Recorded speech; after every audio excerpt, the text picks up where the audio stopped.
안녕하십니까. 에듀앙닷컴 운영자 강쌤입니다. 자, 이번 시간에는 에너지 관리 실기 필답형 이론 첫 번째 시간인데요. 사실상 이 필답형 이론 같은 경우에는 필기의 연장선이라고 보시면 돼요. 그래서 필기 같은 경우에는 60문제, 사지선다, 객관식 문제로 출제가 되었었는데 요 필답형 같은 경우에는 서술형이죠. 그 쉽게 말하면 주관식인데 요 개념만 좀 잡고 넘어가신다면 이 서술형도 나오던 문제가 좀 많이 중복돼서 나오는 편이거든요. 그래서 크게 어렵지 않습니다. 이해만 한번 하시고 쭉 많이 풀어보시면 되는데 이 필기의 연장선이다 보니까 제 필기 강의를 정독하신 분들 있죠. 이론 부분을 정독하신 분들은 그냥 복습한다 이렇게 생각하시고 편하게 보시면 되고요. 만약에 기출문제만 딸딸딸딸 외워가지고 필기에 합격하신 분들이다 라고 하시면은 요 필답형 이론만이라도 좀 정독해가지고 기본적인 개념은 잡고서 기출문제로 넘어가시면 좋을 것 같아요. 그게 훨씬 더 수월할 겁니다. 자, 그러면 이제 한번 볼 텐데 18페이지에 보시면 제 1장에 가장 먼저 나오는 게 압력 및 온도가 됩니다.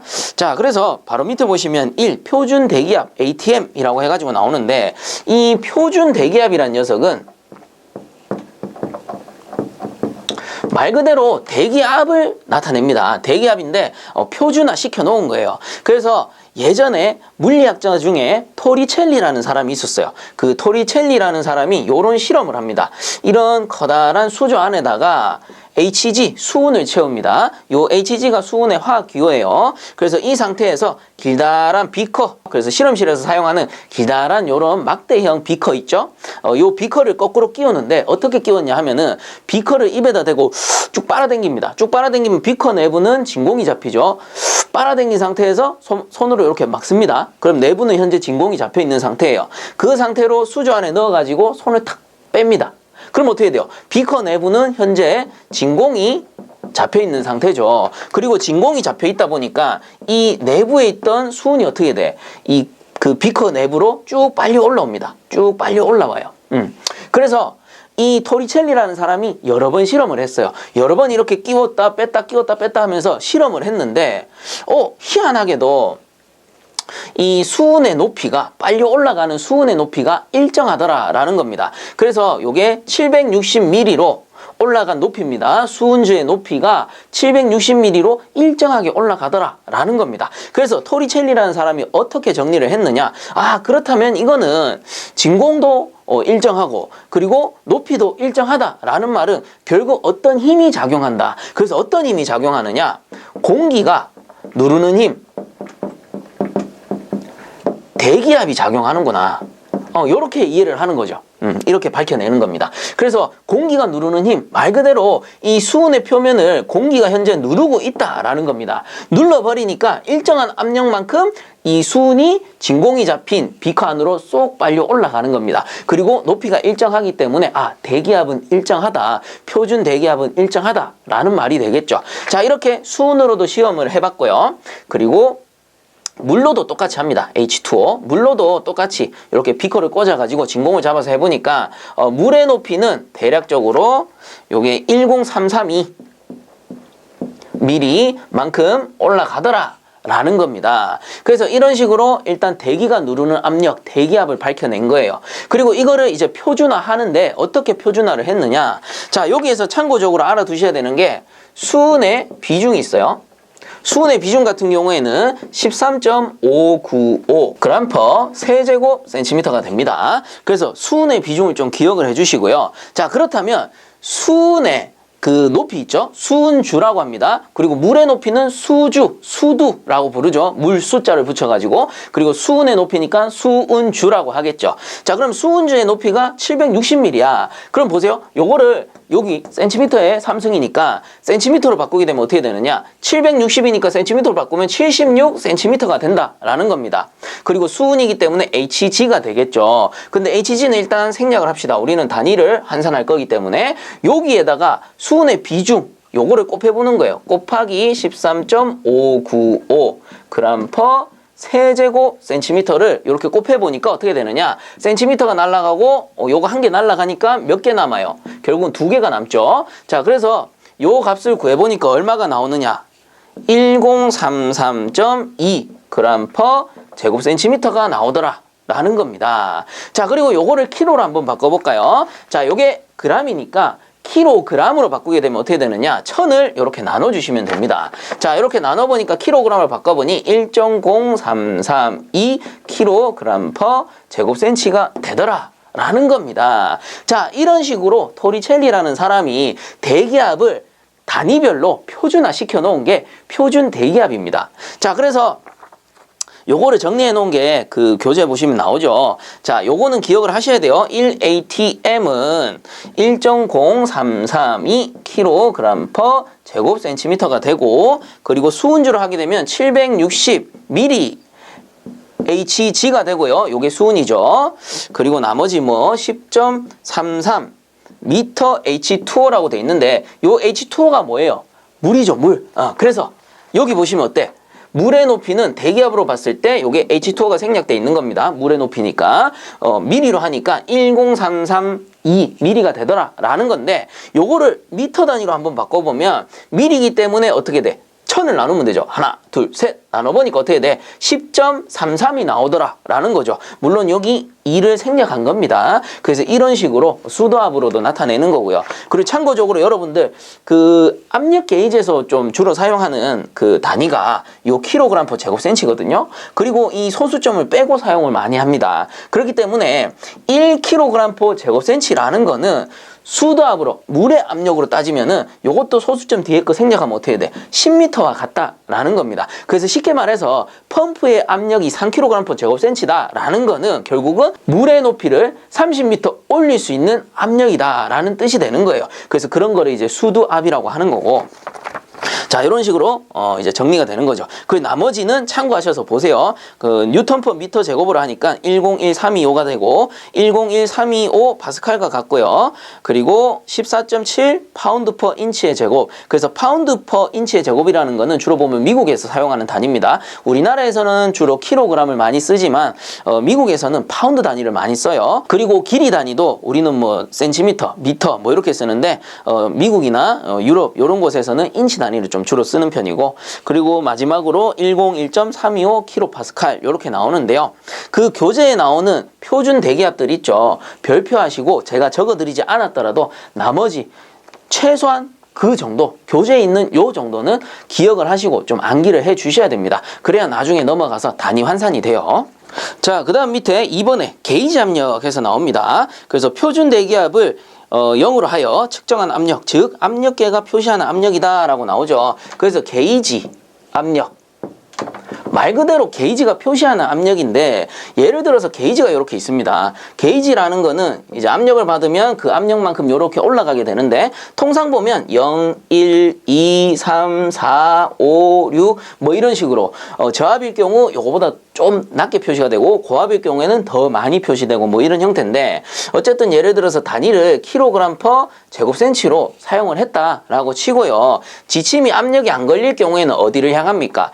0을 향하게 되죠. 그래서 현재 압력이 안 걸린 상태에서는 0kg per 제곱센치가 된다라는 건데, 사실상 지구의 대기압은 얼마입니까? 키로로 했을 때 앞에서 어땠어? 1atm은 1.0332 kg per 제곱센치와 같다라고 했죠. 요게 표준 대기압이란 말이에요. 그럼 소수점 빼고 사용을 하게 되면 사실상 게이지는 0을 가르치고 있지만 대기압으로 치면 이게 얼마인 거야? 표준 대기압으로 치면 1kg per 제곱센치와 같다라는 소리가 되는 겁니다. 자, 그래서 게이지 압력이란 표준 대기압을 0으로 하여, 그쵸? 0으로 하여 측정한 압력, 즉 압력계가 표시한 압력이다라고 하고요. 그리고 표시할 때는 1kg per 제곱센치의 게이지 압력은 G로 표시를 하게 됩니다. 요거까지 같이 기억을 좀 해주세요. 자, 그 밑에 3번에 진공압력에서 나오는데 영어로는 버큐움, 뭐 미국 본토 발음으로는 뭐 베큐 뭐 이렇게 발음을 하더라고요. 근데 뭐 저는 영어 선생님은 아니니까 그냥 제 편한 대로 버큐움이라고 하겠습니다. 자, 그래서 이 진공압력이라는 거는 말 그대로 대기압보다 낮은 압력을 진공도 또는 진공압력이라고 한다. 그래서 여기서는 뭐 다른 거 없습니다. 여러분들 기억해 주실 거는 게이지 압력은 이렇게 해서 킬로그램 퍼 제곱센치로 나타냈을 때 G라고 나타냈다면, 진공압력이라는 거는 진공일 경우에는 예를 들어 킬로그램을 사용했다. 킬로그램 퍼 제곱센치를 사용했다. 그럼 진공일 경우에는 버큐움 V로 표시한다. 요 정도만 기억을 하세요. 그래서 밑에 뭐 어드바이스 보면 센티미터 Hg의 V, 요거는 뭐예요? 센티미터 Hg의 V라는 거는 수은주의 압력으로 나타낸 거죠. 그게 마찬가지 진공 압력일 경우 V로 표시한다. 그 뒤쪽에도 뭐 인치 Hg 그 V라는 거는 말 그대로 진공 압력이다. V로 표시한다. 요렇게 알아두시면 돼요. 자, 그 다음 밑에 4번에 절대압력 돼 있는데 일단 절대압력이란 완전 진공을 0으로 하여 측정한 압력이다 라고 돼 있죠. 그래서 여러분들 어렵게 생각하실 필요 하나도 없습니다. 예를 들어 뭐 앞에 절대라는 게 붙잖아요. 그래서 절대압력, 절대온도, 뭐 절대습도 이런 게 붙으면은요, 절대라는 말이 붙으면 그냥 이런 걸 뜻하는 거예요. 변하지 않는 값. 시라고 보시면 됩니다. 자, 그래서 여기에서 절대 압력이란 이제 더 이상 변하지 않는 압력을 얘기하는 거예요. 자, 그래서 다시 보면 완전 진공을 0으로 하여 측정한 압력이다라는 건데, 예를 들어서 요 게이지에서 진공 작업을 한다라고 칩시다. 진공 작업을 하게 되면 게이지 압력이 이렇게 표시되어 있지만 사실상 여기 뒤쪽에 진공도를 약간 표시하는 경우가 있어요. 이때 지침은 올라가지 않고 진공을 잡기 때문에 쭉 빨아내는 거야, 압력을. 그럼 이게 쭉 계속 떨어지는 거예요. 끝까지 떨어지는, 끝까지. 떨어지다 보면은 결국 더 이상 압력이 안 내려가는 그 구간이 있겠죠. 그때를 뭐로 한다? 그때를 0으로 측정한 압력을 뭐라 한다? 절대 압력, 더 이상 변하지 않는 압력. 이렇게 기억을 해주시면 됩니다. 자, 그리고 밑에 절대 압력의 관계식이 나오는데 요거는 좀 외워주셔야 돼요. 어떻게 외우느냐? 절대 압력 환산하는 건데 그냥 두 가지밖에 없어요. 절, 대, 개.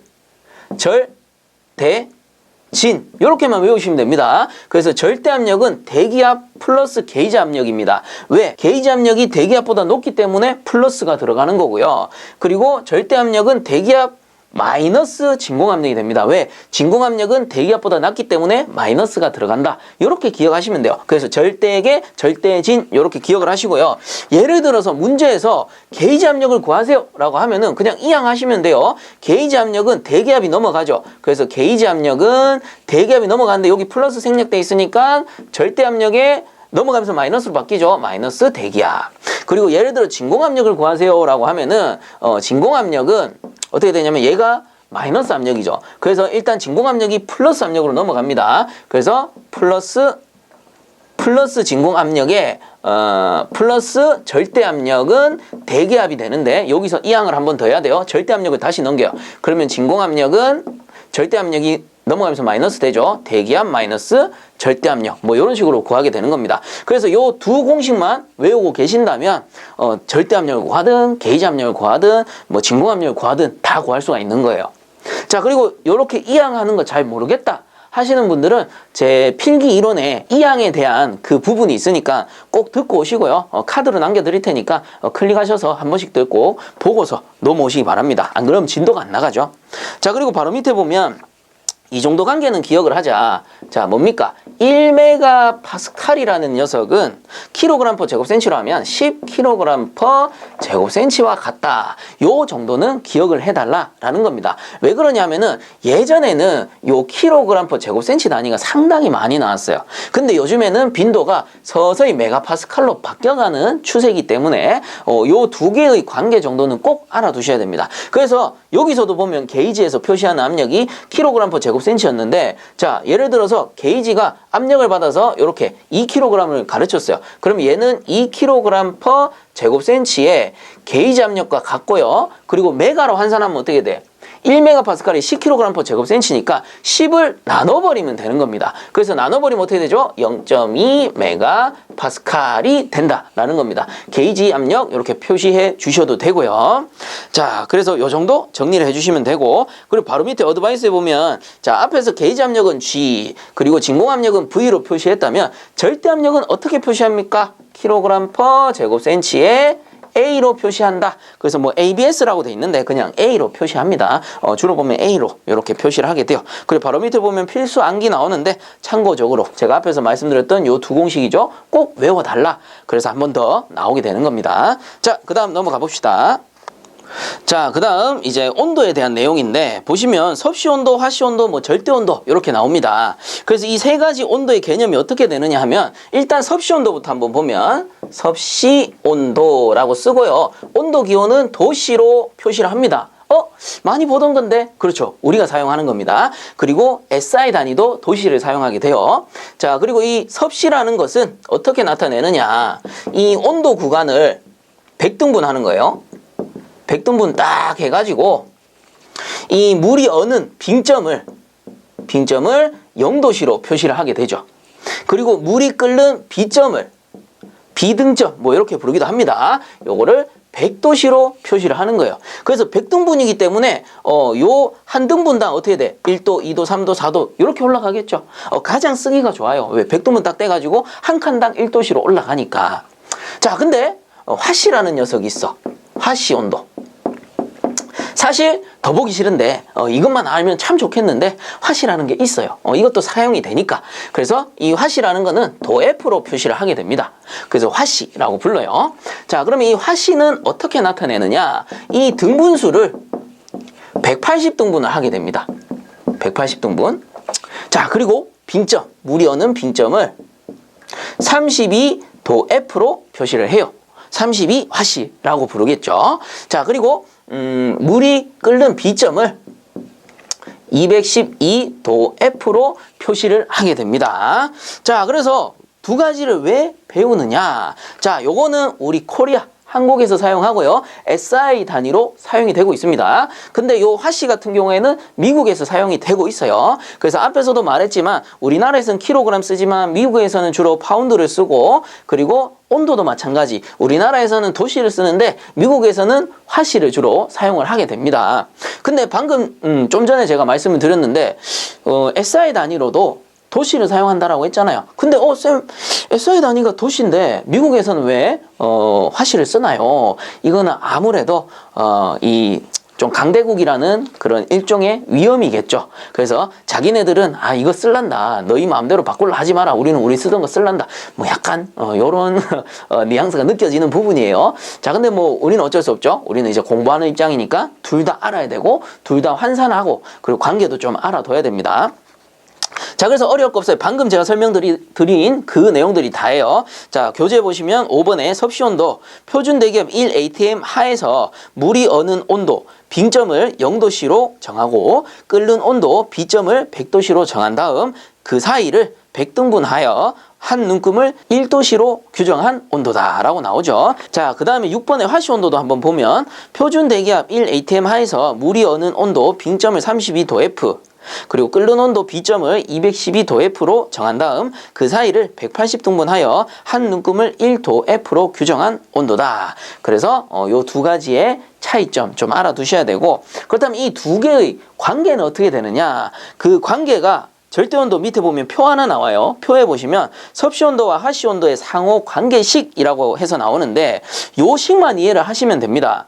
자, 그래서 이 식에서 지금 사용하고 있는 화씨를 구하는 공식을 제가 갖고 와볼게요. 도F는 5분의 9 곱하기 도씨에 더하기 32 하니까 화씨를 구할 수 있다라는 겁니다. 자, 일단 요 공식을 하나 기억을 좀 해주시고요. 그렇다면 요 공식이 어떻게 나왔느냐. 자, 이렇게 보시면 됩니다. 이 섭씨 온도는 100등분으로 만들어져 있고요. 화씨 온도는 180등분으로 나눠져 있습니다. 그러면 우리가 비율을 한번 산정을 해보면 화씨 온도는 180등분일 때 이 섭씨 온도는 100등분이란 말이지. 그러면 얘는 비율로 따졌을 때 화씨가 어때요? 화씨가 1.8배 크다라는 소리예요. 다시 한번 보면 화씨가 1.8배 크기 때문에 우리가 화씨를 구할 때는 어떻게 구하느냐 하면은 공식으로 이제 정리를 하면 이렇게 됩니다. 도F 화씨는 어떻게 됩니까? 도씨에다가 곱하기 1.8을 하면 돼요. 근데 문제는 뭐야? 빙점이 다르다라는 거지. 출발점이 다르다라는 거예요. 이때 도씨가 0도씨일 때 화씨는 32도F니까 도씨가 0도씨라고 치고 화씨 더하기 32도F를 해주는 겁니다. 그러면 화씨로 산정이 돼요. 근데 요 공식하고 요 공식 비교해보니까 어때? 좀 다르게 생겼네. 자, 그래서 이건 왜 그러냐 하면은 요 1.8이라는 수치를 분수로 쓰게 되면 5분의 9가 되는 겁니다. 5분의 9. 그러면 1.8 대신에 5분의 9를 넣게 되면 어때요? 순서만 바뀌었지? 얘랑 똑같은 거예요. 그래서 1.8배를 5분의 9로 나타내 준 거고, 그러면 1.8배라고 나타내면 쉬울 텐데 왜 5분의 9로 나타냅니까? 자, 화씨를 구할 때는 상관이 없어요. 그냥 1.8을 곱하면 되지만, 우리가 도씨로 만들 때는 뒤집어야 되거든. 자, 그렇기 때문에 도씨로 만들기 위해서는 어떻게 하느냐? 5분의 9를 9분의 5로 뒤집습니다. 그리고 곱하기 도 F 해주시면 되겠죠. 자, 이때 중요한 거는 요 32가 들어갈 때 여기서는 더해줬죠. 근데 여기서는 마이너스 32가 되는데 요게 마이너스가 들어가는 개념은 요 서로 간의 빙점의 그 차이를 나타내는 거예요. 그렇기 때문에 여기에 갈로가 들어가 줘야 됩니다. 무조건 요 온도차를 먼저 구해주는 겁니다. 자, 그리고 이제 1.8배를 거꾸로 나눠준 거죠. 뒤집어 버렸으니까. 자, 그래서 분수로 나타내면 화씨, 도씨로 전환하기가 편한 거야. 예를 들어 5분의 9를 여러분들 계산기로 뚫어보세요. 그러면 0.5 이렇게 나와요. 자, 그렇기 때문에 전환하기 편하게 1.8로 쓰는 게 아니고 어떻게 합니까? 5분의 9 곱하기 도씨에 더하기 32 하고, 아니면 뒤집어 버리는 거지. 도씨 구할 때는 9분의 5 곱하기 갈로 하시고 도F 마이너스 32 요렇게 전환을 하게 된다라는 겁니다. 요 두 개의 상호관계 꼭 알아주시기 바랍니다. 자, 그 다음 절대온도에 대해서 한번 알아볼 텐데요. 자, 앞에서도 말씀드렸지만 이 절대라는 말이 붙으면 어떻게 돼? 더 이상 변하지 않는다라는 뜻이었죠. 그래서 앞에 절대압력 같은 경우도 최대한 진공을 잡아가지고 더 이상 변하지 않는 그 시점을 절대압력이라고 했잖아요. 이 절대온도도 마찬가지입니다. 이 켈빈이라는 사람이 샤르의 법칙을 이용해서 온도를 최대한 낮춰본 거예요. 온도를 최대한 낮춰보니까 더 이상 변하지 않는 지점을 찾아낸 거지. 근데 상식적으로 온도를 최대한 낮출 수 있는 기계는 현실에 존재하지 않습니다. 왜 그러냐면은 온도를 절대 영도 최대로 낮췄다라는 거는 그 이상 손실이 없다라는 거예요. 근데 현재 현존하는 모든 기계는 손실이 발생을 합니다. 그렇기 때문에 이거를 우리가 인위적으로 내려서 찾았다라기보다는 샤르의 법칙이라는 물리학적 공식을 통해서 켈빈이 찾아낸 겁니다. 그러면 이 공식이 어떻게 나오느냐, 어떻게 정리를 했느냐? 자, 이런 겁니다. 샤르의 법칙이라는 거는 단순히 정리하면 온도와 부피와의 관계를 나타내는 겁니다. 그리고 일단 답부터 알려드리자면 온도가 증가하면 체적도 증가하고요. 온도가 감소하면 체적도 마찬가지로 감소한다라는 법칙이에요. 그래서 일단 답은 나왔는데 요거를 정리를 해보면 이렇게 됩니다. 이렇게 표를 그렸을 때 요 점을 부피, 그리고 요 점을 온도라고 합시다. 그래서 온도는 템퍼레이처 제가 T로 쓰고요. 부피, 체적이라고 하는데 요거는 볼륨, V로 쓰게 됩니다. 자, 그래서 요 점을 온도 0도씨인 점이라고 했을 때 임의의 점 V0를 나타냅니다. 이 V0라는 거는 온도가 증가할수록 어느 정도의 비율로 증가하느냐라는 건데, 자, 요런 연장선을 그었다라고 했을 때 어느 한 점을 이렇게 연결해서 요 점을 EV0라고 가정을 하자고요. 그래서 최적이 2배로 늘어난 겁니다. 이때 온도가 어느 정도 증가를 했느냐 이 말이에요. 그래서 온도를 딱 측정을 해보니까 273도씨가 되더라 이 소리입니다. 그래서 샤리라는 물리학자가 이렇게 정리를 해버린 거지. 아, 최적 V라는 거는 결국 온도와 어떤 상관관계를 나타내느냐 하면은 V0를 기준으로 했을 때 이 V0에다가 곱하기 273분의 1 T도씨 한 만큼 증가하더라 라고 정리를 해버린 겁니다. 그래서 이게 어떻게 이렇게 나왔나요? 이해 안 가시는 분들은 그냥 들으시면 돼요. 물리학적 공식을 샤리라는 사람이 찾아낸 거기 때문에 이게 왜 나왔는지 중요하지 않습니다. 우리는 요거를 어떻게 활용할 건지가 중요한 거예요. 이미 만들어진 공식이기 때문에. 자, 그래서 요런 공식이 있구나 기억을 해주시고요. 그렇다고 문제 나오는 건 아닙니다. 증명하는 거예요. 자, 그래서 그렇다면 최적이 0이 되려면 어떻게 해야 되지? 이제 거꾸로 낮춰보는 거예요. 거꾸로. 거꾸로 낮춰보니까 어떻게 돼? 거꾸로 낮춰보니, 자, 이 최적이 1일 경우에는 273분의 1 T도씨만큼 증가해서 요 온도가 273도씨가 나왔는데, 이제 거꾸로 내려보니까 어떻게 됩니까? 마이너스 273도씨가 되니 최적이 얼마가 되더라? 요 녀석은 1이었는데 요 녀석은 0이 되네. 최적이 0이 됐어. 그 말은 무슨 말이냐면은 모든 물질이라는 건 최적을 갖고 있습니다. 저도 최적을 갖고 있고요. 그리고 뭐 하물며 우리 어떤 공간 있잖아요. 실내 공간도 최적을 갖고 있습니다. 이 최적이란 게 뭐냐면은 어떤 공간이에요, 공간. 우리가 최적이라고 하면 처음 들으시는 분들은 헷갈릴 수 있는데 요거를 부피라고도 하죠. 부피라고 하면 좀 쉬워. 그래서 예를 들어 이런 겁니다. 요 가로 길이가 미터고 요 세로 길이가 미터고 그리고 높이가 미터라고 했을 때 이 단위가 어떻게 됩니까? 미터의 세제곱 부피라고 하죠. 부피를 즉 최적이라고 하는 겁니다. 그리고 단위로는 미터의 세제곱 뭐 미터 3승 이렇게 나타내게 되는데요. 결국 최적이라는 거는 어떠한 공간이 되는구나 라고 해석할 수가 있겠죠. 그리고 제가 촬영하고 있는 이 사무실 역시도 어떤 공간이 되는 건데 최적이 0이다 라는 소리는 결국 뭐예요? 공간이 없다. 그리고 물질의 부피가 없다. 이게 말이 안 되는 거죠. 저는 이만큼의 몸집 최적을 갖고 있죠. 볼륨이라고 하는데 볼륨을 갖고 있는데 볼륨이 0인 물질이 있다 없다? 없죠. 공간도 없고 물질도 없는 겁니다. 그렇기 때문에 뭐 이 공간 안에 물을 채워놨든 어떤 유체를 채워놨든 공기를 채워놨든 이 유체들이 움직일 수 있다 없다? 못 움직이죠. 못 움직인다라는 건 결국 뭐예요? 마찰이 발생하지 않는다라는 소리예요. 마찰이 발생하지 않으니까 온도는 어떻게 돼? 변하지 않는다라는 거지. 그래서 이 켈빈이라는 사람이 샤레 법칙을 이용해서 요렇게 계산을 해보니까 온도를 쭉 낮추다 보면 결국 어디서 마이너스 273도씨가 되는 지점에서는 최적 V가 0이 되니 더 이상 유체도 없고 뭐 물질도 없고 마찰열도 발생하지 않는다라는 겁니다. 그래서 더 이상 온도는 변할 수 없다. 그게 이제 책에서는 뭐 좀 더 상세하게 273.16도씨라고 표시가 돼 있는데 여러분들은 그냥 273으로 기억을 해주시면 되는 겁니다.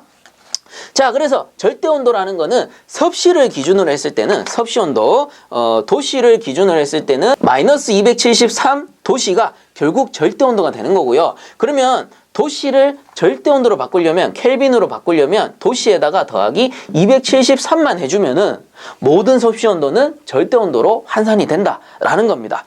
그 관계를 두 번째 표에 섭씨 절대온도 해가지고 나타낸 거죠.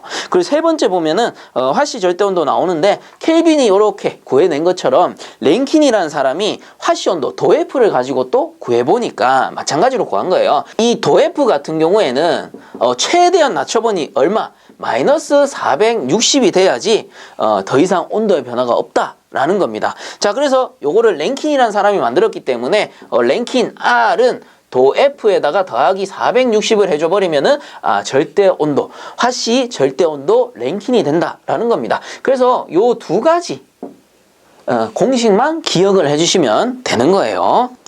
자, 그 밑에 이제 보시면 제2장 현열과 잡열 및 열용량이라고 나오는데요. 이 현열과 잡열은 한 번에 정리하시는 게 편하실 겁니다.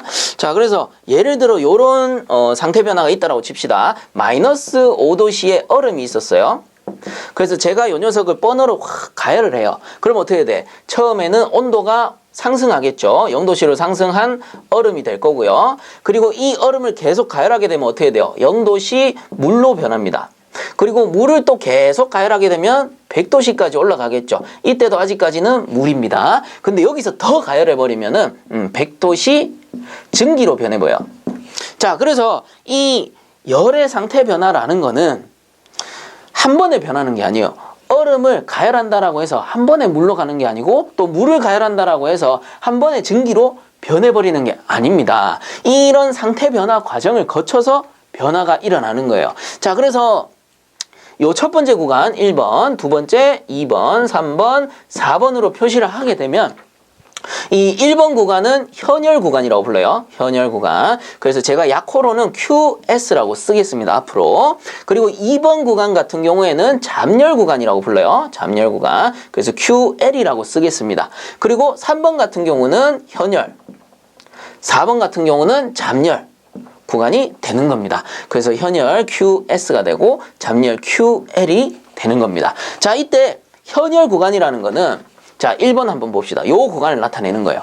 요 구간 보시면 마이너스 5도씨의 얼음이 0도씨 얼음으로 변했어. 그러면 온도는 변했죠. 마이너스 5도씨에서 0도씨로 변했어요. 근데 상태는 어때? 얼음 똑같죠. 그래서 상태는 일정한 상태입니다. 자, 그래서 현열이라는 녀석은 온도는 변하지만 상태가 변하지 않는 상태를 현열 구간이라고 불러요. 그 다음 잠열 구간 한번 볼까요? 자, 이 2번 구간 이렇게 한번 보시면은, 자, 2번 구간 같은 경우에는 온도가 변해서 안 변했어? 안 변했죠. 온도는 일정한데 상태는 어때요? 변해버렸어요. 자, 그래서 잠열이라는 녀석은 온도 변화 없이 상태만 변하는 거예요. 자, 그리고 나머지도 똑같죠? 요거는 온도만 변한 거, 그리고 나머지 요거는 상태만 변한 거. 자, 그래서 단순하게 정리하세요. 현열 변화는 온도만 변하는 거고요. 잠열 변화는 상태만 변하는 겁니다. 자, 이렇게 각각의 구간들이 수반되면서 결국은 물질의 상태가 변하게 되는 건데, 여기서 참고적으로 현열 변화라는 거는 말 그대로 온도만 변하기 때문에 온도가 높아지면 당연히 열량은 증가할 거고요. 그리고 온도가 낮아지면 열량은 감소할 겁니다. 자, 이때 잠열이란 개념은 뭐냐면은 상태가 변하는 겁니다. 상태가. 쉽게 말하면은 요건 이제 냉동에 자주 출제가 되는 건데, 제가 요 물과 증기를 한번 요걸 가지고 잠열을 설명을 해보면, 물이라는 게 예를 들어 여름철에 아스팔트에 우리 어머니들 물을 쫙 뿌리잖아요. 그러면 순간적으로 쫙 물이 증발하면서, 여름철 뜨거운 아스팔트에 열가 나니까 물이 쫙 증발하면서 그 주변의 온도가 순간적으로 어떻게 돼? 확 다운이 되죠. 자, 이거는 왜 그러냐 하면은 물이 증기로 변하면서 열을 머금고 물이 증기로 변할 때, 이 상태가 변할 때 요 중요합니다. 상태가 변할 때는 지가 가진 열량보다 더 많은, 무수히 많은 에너지를 훔쳐야 돼요. 무수히 많은 에너지를 그러면 어디서 훔쳤어? 물을 뿌렸을 때 그 아스팔트, 여름철 아스팔트 뜨겁죠. 거기에서 열 에너지를 훔치는 거예요. 열 에너지를 훔치고 지는 증기로 변하면서 날아가 버리기 때문에 아스팔트의 온도는 어떻게 돼? 순간적으로 낮아지는 거지. 요런 거를 이제 냉동에서는 그 가장 기본적인 증발 잠열, 그래서 냉동의 가장 기초적인 원리라고 합니다. 그런 걸 이제 열을 흡수한다라고 표현을 하는데, 어쨌든 잠열이 발생할 때는 상태 변화가 일어나기 때문에 상태 변화하면서 주변의 열을 훔치는 거예요. 자, 어쨌든 이렇게 정리하고요. 현열과 잠열의 관계는 뭐라고요? 현열은 온도가 변하는 거고 잠열은 상태가 변하는 거다. 자, 그리고 요거를 이제 공식으로 나타내면 현열 공식 QS라고 씁니다. QS는 G, C, 델타 T로 표시를 합니다. 자, 이때 G라는 녀석은 물질의 양을 나타내요.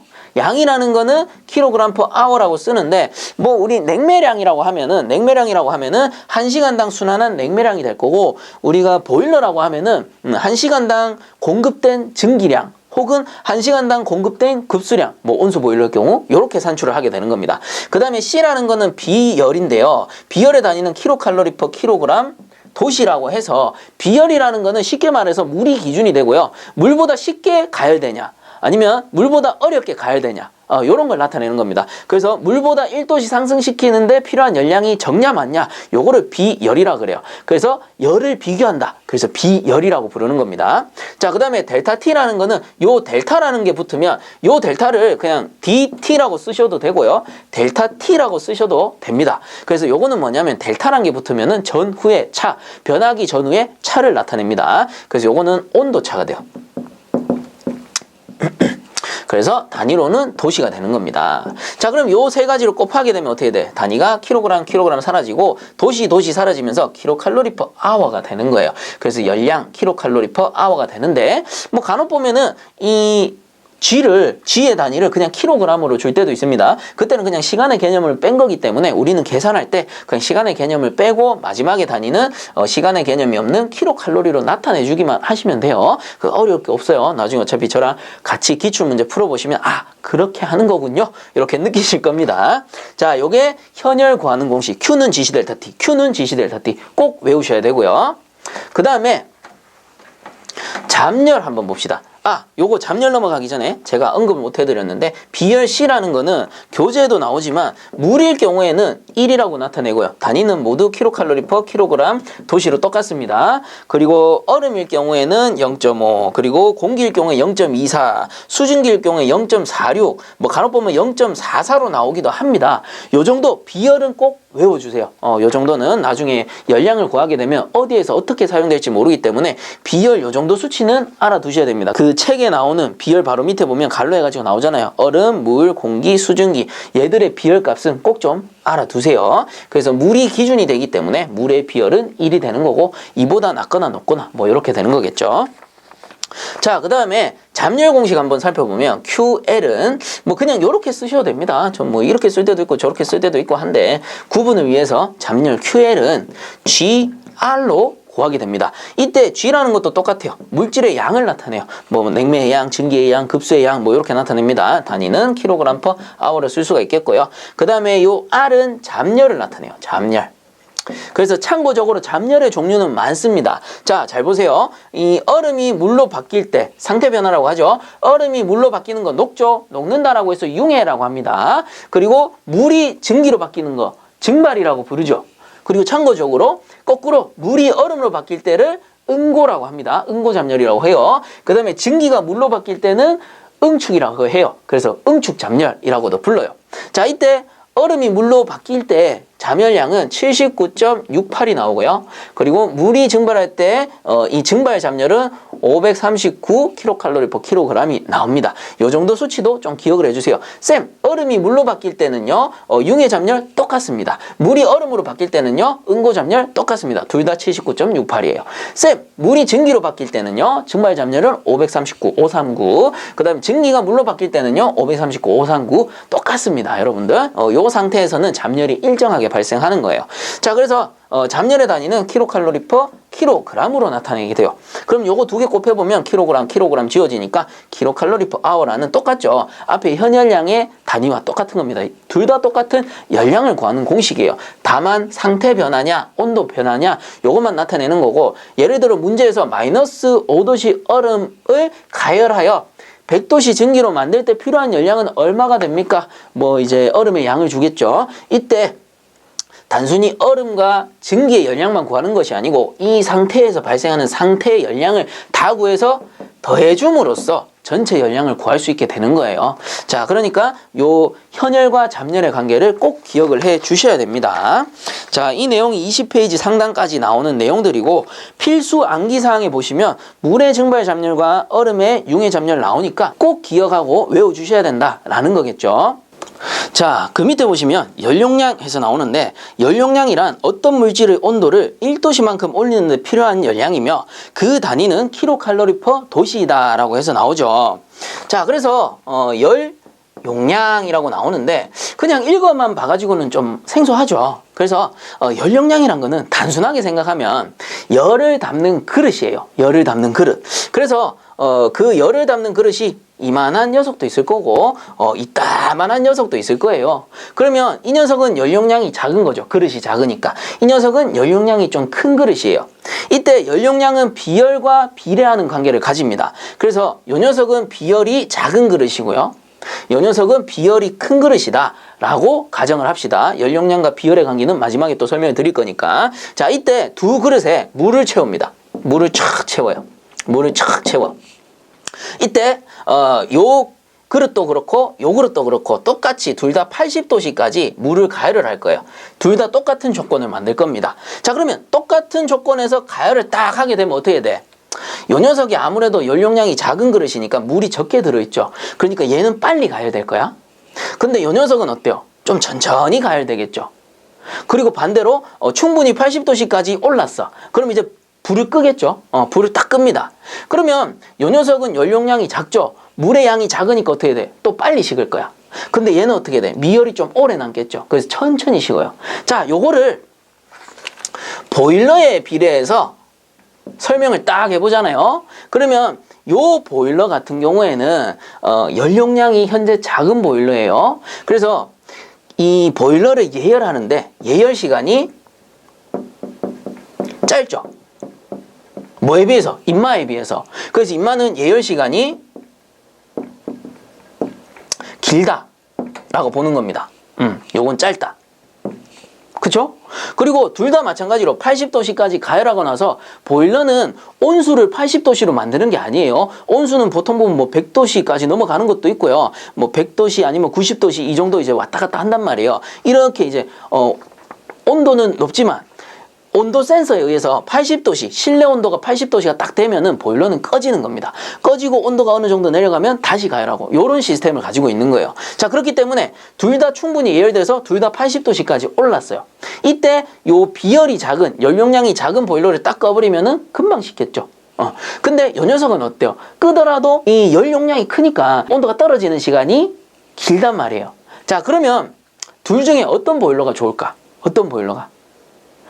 당연히 조건에 따라 다릅니다. 조건에 따라 다른데 증기 보일러일 경우에는 요 녀석이 좋고요. 온수 보일러일 경우에는 요 녀석이 좋습니다. 그리고 증기의 특성이 애초에 비열이 작고요. 그리고 온수의 특성이 애초에 비열이 큽니다. 그 말은 이 증기 보일러에서는 순간적으로 확 끓여내는 거야. 확 끓인다라는 건 금방 가열하겠죠. 금방 가열해서 증기 상태로 머무르고 증기는 또 금방 식어요. 금방 식기 때문에 확 가열됐다가 보일러 탁 꺼지면 순간적으로 온도가 확 떨어집니다. 근데 온수 보일러 같은 경우에는 예열 시간이 길어요. 왜? 열 용량이 크니까 온도를 높이는데 시간이 오래 걸려. 대신에 온수 보일러 같은 경우에는 이 보일러가 딱 꺼지고 나서 미열이 오래 남아. 그렇기 때문에 보일러가 많이 돌지 않아요. 증기 보일러에 비해서 보일러가 많이 돌지는 않습니다. 자, 그렇기 때문에 증기 보일러는 비열이 작을수록 좋아요. 왜? 순간적으로 빨리 끓여야 되잖아. 빨리 끓여서 물을 증기로 바꿔서 보내줘야 되기 때문에 비열이 작을수록 온도가 쉽게 올라가기 때문에 빨리 증발하는 거예요. 그리고 비열이 클수록 온수 보일러 같은 경우에는 비열이 클수록 어때? 예열 시간은 제껴놓고요. 얘는 어차피 상태 변화 안 하니까 미열이 오래 남아요. 미열이 오래 남기 때문에 보일러에 그 정지하고 운전하는 그 텀이 길어지는 거야. 그래서 미열이 오래 남아서 효율이 올라간다라고 보시면 되는 겁니다. 자, 그렇기 때문에 보일러로 하니까 좀 헷갈리는데 냉동기에 설명하면은 쉽긴 한데 냉동 과목이 아니니까 제가 보일러만 가지고 설명할게요. 어쨌든 비열이 작을수록 어때요? 순간적으로 빨리 끓고 그리고 순간적으로 빨리 식는다. 이렇게 개념을 잡으시고 그리고 비열이 클수록 어때? 열 용량이 크기 때문에 서서히 끓고 예열 시간이 길다. 그리고 서서히 온도가 떨어진다. 이렇게 기억을 해주시면 좋을 것 같습니다. 자, 그래서 열 용량의 공식을 한번 보게 되면 열 용량 Q는 물질의 질량 M 곱하기 비열 C라고 나타냅니다. 자, 이때 단위로 쓰게 되면 질량이라는 거는 킬로그램으로 나타내고요. 비열이라는 건 앞에서도 했지만 킬로칼로리 퍼 킬로그램 도시가 됩니다. 자, 이때 킬로그램 날아가니까 열 용량의 단위인 킬로칼로리 퍼 도시가 된다. 라는 거죠. 자, 그리고 열 용량이 크면 비열이 크고 열 용량이 작으면 비열이 작다라고 했죠. 그래서 그거는 요 공식에 보면 나와요. 열 용량 Q라는 거는 비열 C와 비례하는 관계이기 때문에 비열이 높아질수록 열 용량, 열을 담는 그릇의 사이즈가 커진다라는 겁니다. 반대의 경우는 또 감소한다라는 것이고요. 자, 그리고 뭐 밑에 보시면 그림 나오는데 물의 상태 변화 해가지고 얼음을 물로 만들고 물을 수증기로 만들고 요 상태 관계는 제가 앞에 설명을 해드렸고 그리고 우측에 보시면 상변화에 대한 내용이 나오는데요. 요거까지만 정리를 좀 해봅시다. 자, 액체가 있고 기체가 있고 고체가 있어요. 왔다 갔다 왔다 갔다 왔다 갔다 합니다. 자, 이때 우리가 물만 가지고 설명을 해보자고요. 물이라는 액체가 있을 때 기체로 변한다라는 건 뭐예요? 증발한다. 그쵸? 수증기가 되는 거니까. 그 다음 기체가 물로 액체로 변하는 거를 응축이다라고 부릅니다. 그리고 액체를 고체로 만든다. 얼렸다라는 거죠. 응고된다. 그리고 고체가 액체로 변한다. 녹았다라는 거죠. 융해된다. 라고 표현해요. 그리고 고체가 기체로 변하고 기체가 고체로 변하는 건 똑같아요. 승화라고 부릅니다. 대표적인 게 드라이아이스. 드라이아이스는 냉동실에 있을 때는 고체 상태로 있지만 그 밖에 꺼내면 바로 기화해버려요. 액체로 변하지 않아요. 요런 관계에 역시도 기억을 좀 해주시면 좋겠더라라는 거겠죠. 자, 이번 시간은 여기서 마치도록 하고요. 본 영상이 도움되셨다면 구독과 좋아요 한 번씩 부탁드리겠습니다. 자, 수고들 많이 하셨습니다.